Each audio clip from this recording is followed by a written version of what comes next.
Hi everyone, and welcome back to Voices That Lead. I'm Narelle, and this is an episode I've been really looking forward to sharing because this isn't just a conversation about the NDIS. It's about lived experience, voice, and what truly means to lead your own life within a system that doesn't always make that easy.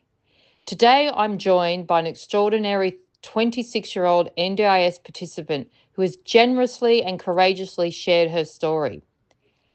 And I want to say this up front. This isn't about speaking for people with disabilities. It's about making space to listen to people with disability. We talk about what it's really like to navigate the NDIS day to day, the gap between policy and reality, where the system works, where it falls short, and what needs to change if we're serious about choice, control, and human rights. What you'll hear is honest, sometimes confronting, but also hopeful. Because leadership isn't always about titles. Sometimes it's the courage to speak your truth and ask the system to do better. So wherever you sit in this sector, I invite you to listen, not to respond, not to defend, but to understand. Because voices like this should be shaping the future of the NDIS. Let's get into it. Okay, so I want to welcome Roseanne and Stacey to Voices That Lead podcast. Thrilled to have you here, Roseanne. Yes. I do want to acknowledge firstly that you're in control of this conversation, okay? So we start when you want to start, we stop when you want to stop, and we don't have to, continue answering certain things that you might feel uncomfortable. But this is for you and you're in control, and we're just going to have a nice conversation. Thank you. Yeah. So over to you, Roseanne. Would you like to introduce yourself? I'm Roseanne and I am a client of Kevria. Yeah, so we should acknowledge our relationship. Hey, we should let people know what that is. Do you mind me talking about how we first met? Yeah. Yeah, so we got a clinical referral for you to provide behaviour support, and we started doing that through Tegan. And then as your mum and dad got to know us, they then looked at us to come and do some of your self-support as well. Yeah. Yeah. Yeah, okay. I am 26. Recently 26 too. I am single. I have borderline personality disorder. So these are all my diagnoses. Borderline personality disorder, depression, anxiety, obsessive compulsive disorder, not the neat free kind, but the worst kind. And these are going to be my interests. So listening to music, watching movies and TV shows, YouTube, either watching it or making videos. Shout out to myself, please subscribe, Roxy Alice. Reading sometimes, cats and dogs, car drive, swimming, walk, achieving goals and making lists, shopping, making friends, and celebrity and pop culture. The great list of so many interests. But let's just go back to your YouTube. I was going to do a shout out for you towards the end, but you've brought it up. Let's talk about it. How long have you had your YouTube channel? Well, it started when I was 12. But I've deleted those videos now because they were kind of embarrassing. Well, anything we did when we're 12 is embarrassing when we're 26, right? Yeah. Yeah. But I have been on YouTube for a while and I'm almost up to 100 subscribers. Wow, excellent. Yeah. Sorry, I'm going to have to turn this off. So, and so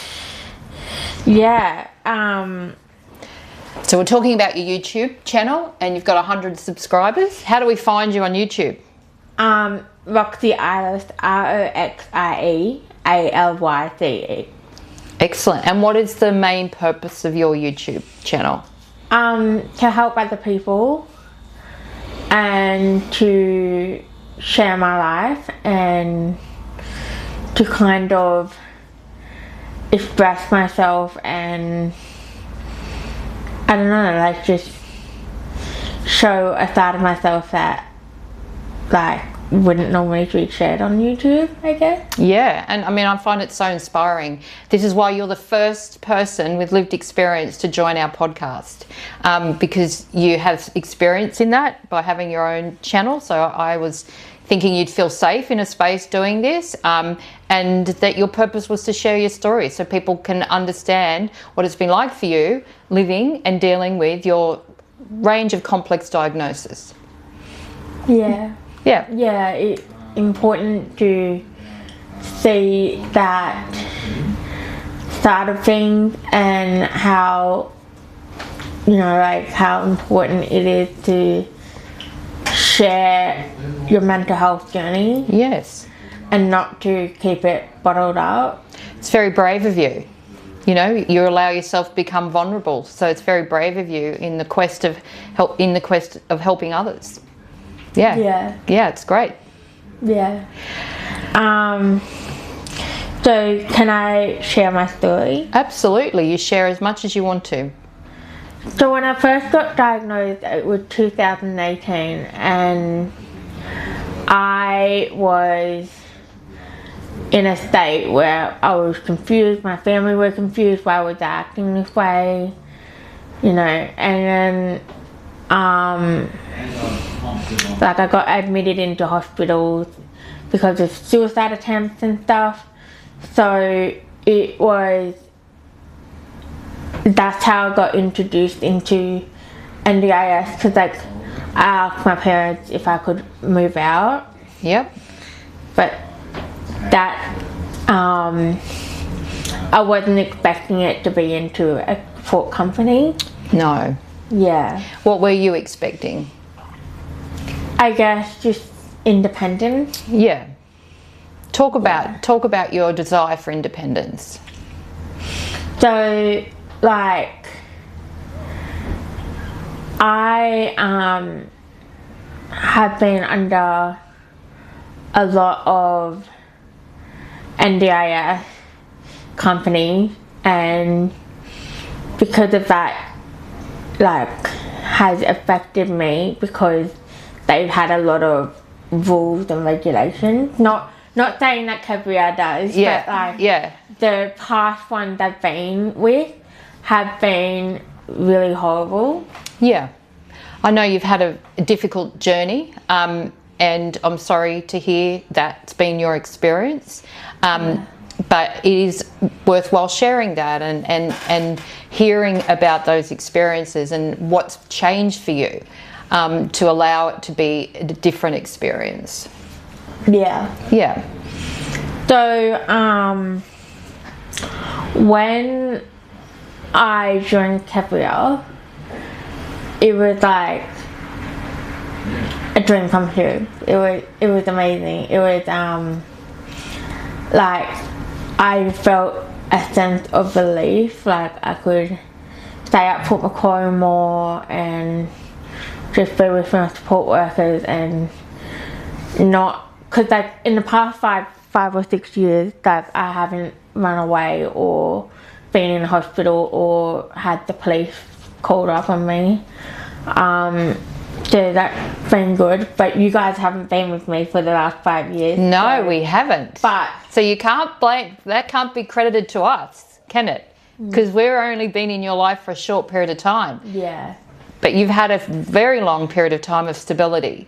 Yeah. Like you said, 5 years have been quite stable.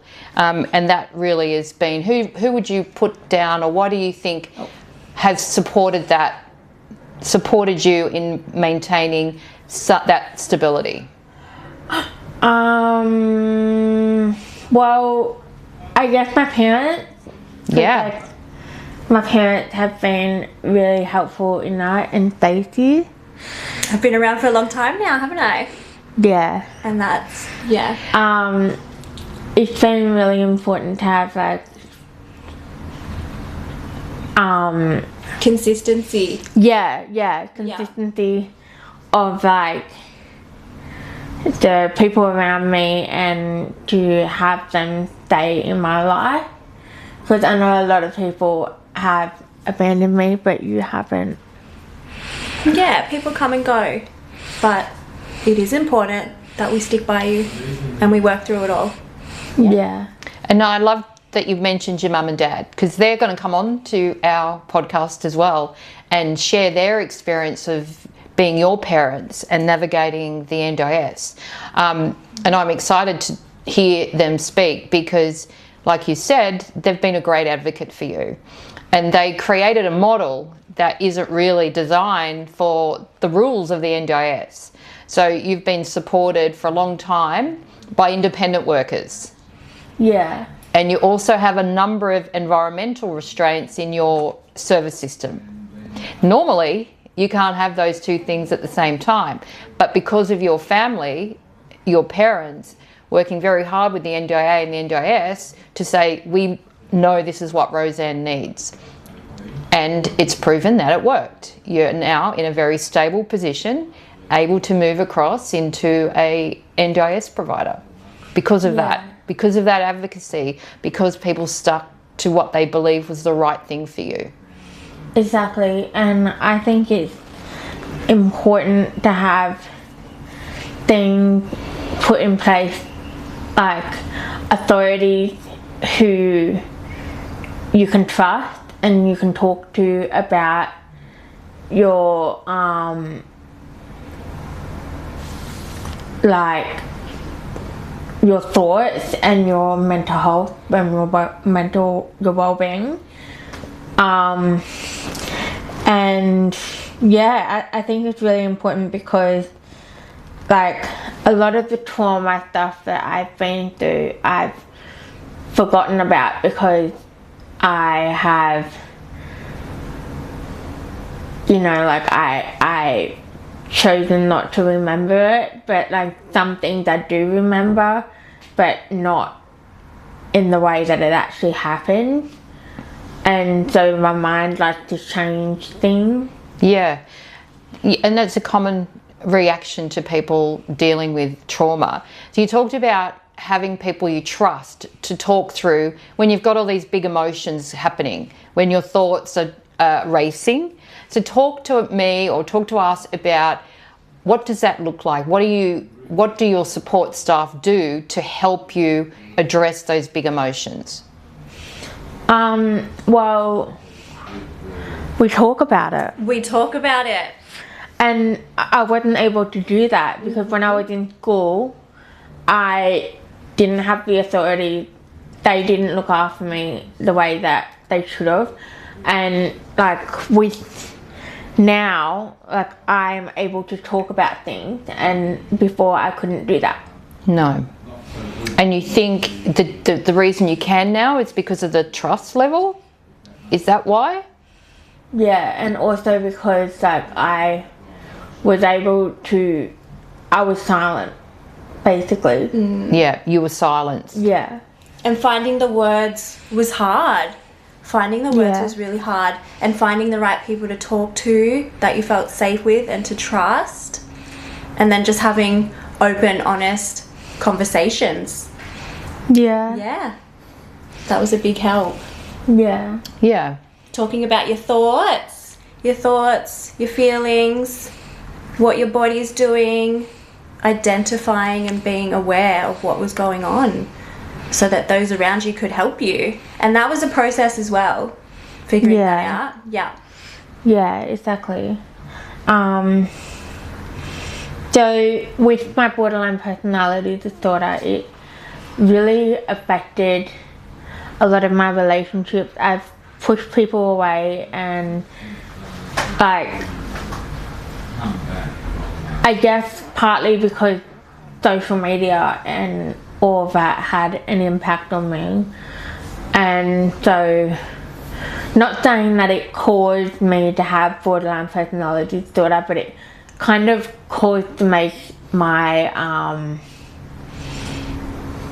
my moods worse, and it affected my relationship. Yeah, I think it's important that we also acknowledge your diagnosis of ASD level 2. Yeah. Yeah, and how that plays a role in the complexity of the diagnosis as well. Yeah. Yeah.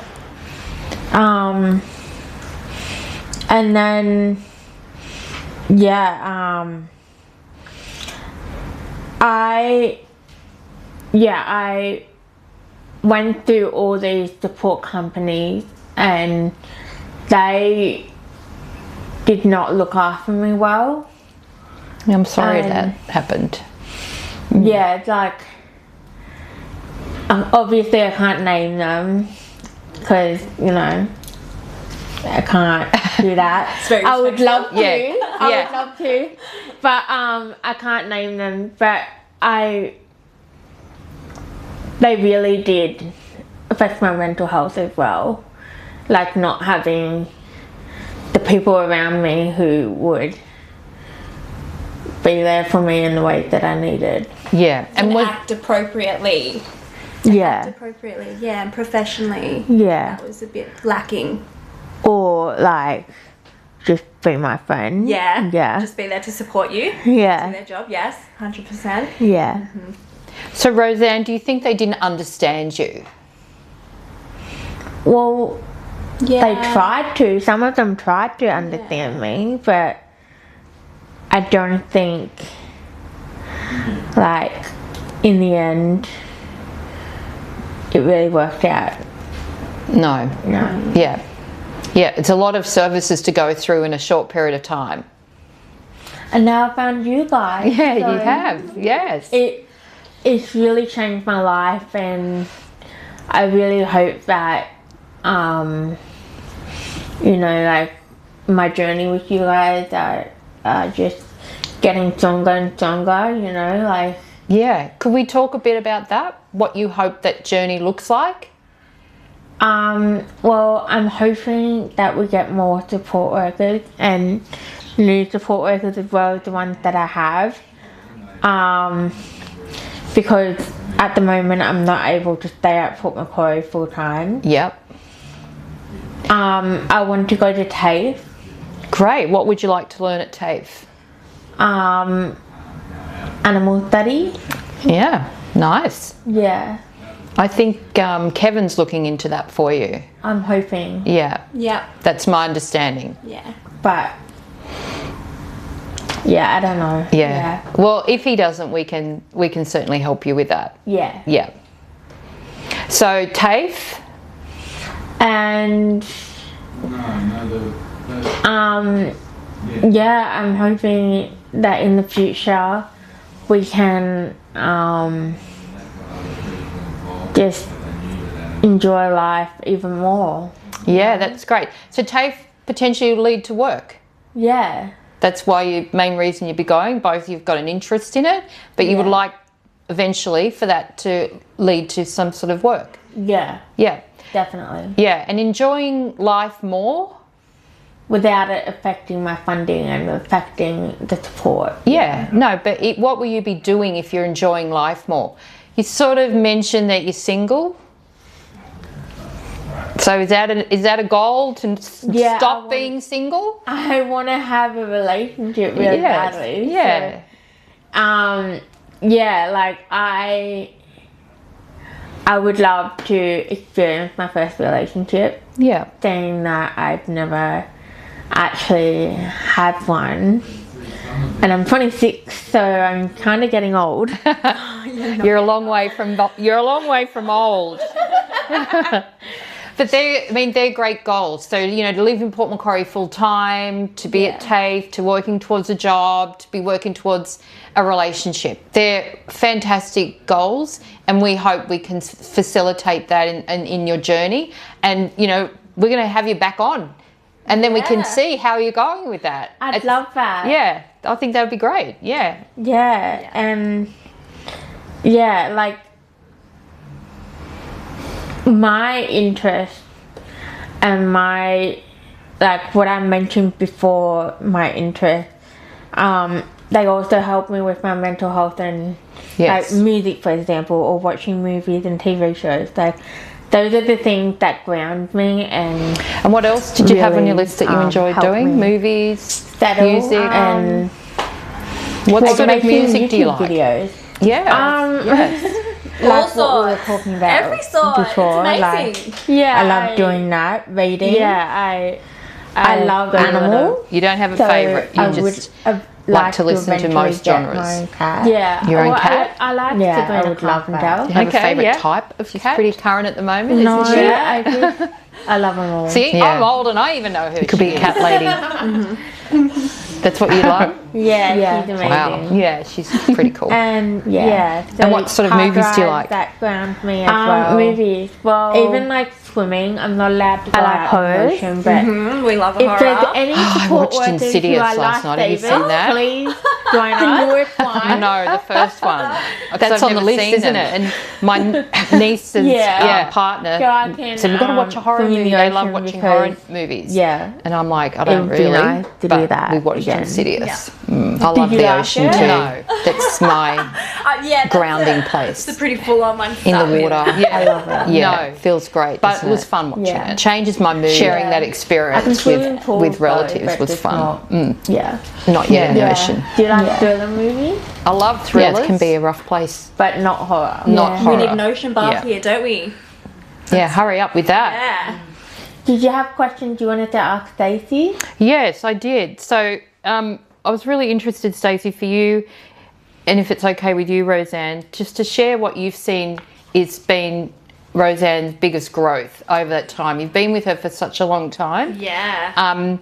And you have a wonderful relationship that's very obvious to everybody, and Stacey's been instrumental in training the team and getting everybody to be the way you want them to be and to support you in the way that you need. Yeah, so, she would be the definition of a perfect support worker. Oh, yes, thanks. yes.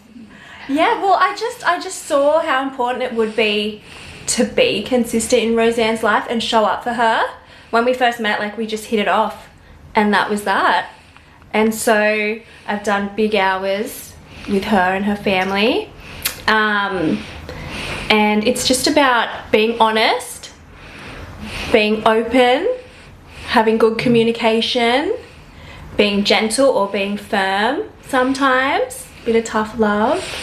But her biggest growth would be accepting that. Accepting me into her life, accepting her supports, wanting more of them, growing with them. She's had a massive amount of growth with her self-awareness. Yeah. And how actions can influence everyone and everything and what her desired outcomes are. So she's been very consistent on that journey of self-awareness and just bettering her life in every aspect, really. Yeah. I can't remember the question. No, that's right. That was it. That was good. One thing I've noticed about Roseanne is she has so many strengths. Yes. And really trying to tap into that and get Roseanne to believe in that is really something I want us to help you with. So, you know, Roseanne is a good writer. Yeah. Yes, and see, this is the this is what we talk about a lot. You have to be on your side as well. And you are on your side, but then there's the other voice in your head that really gets you down. Yeah. And do you know how I know? Do you know how I know that you're a good writer? How? Because I witnessed you present this beautiful poem at your birthday. I couldn't do that. Yeah. It was lovely and skillful. And so that's a strength that you have that I think you could explore more.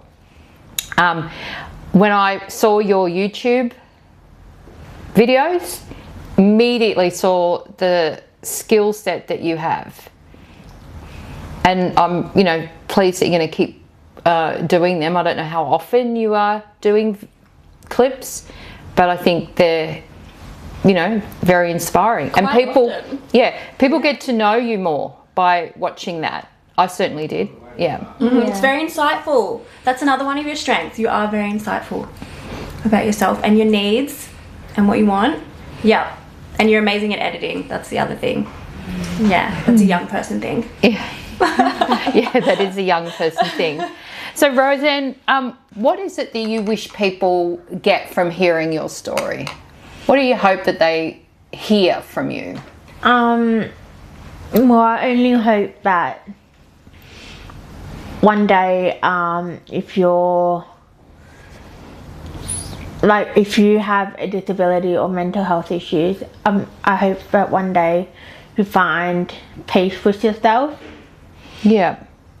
And surround yourself with people that you love and that, you know, make you feel important and valued.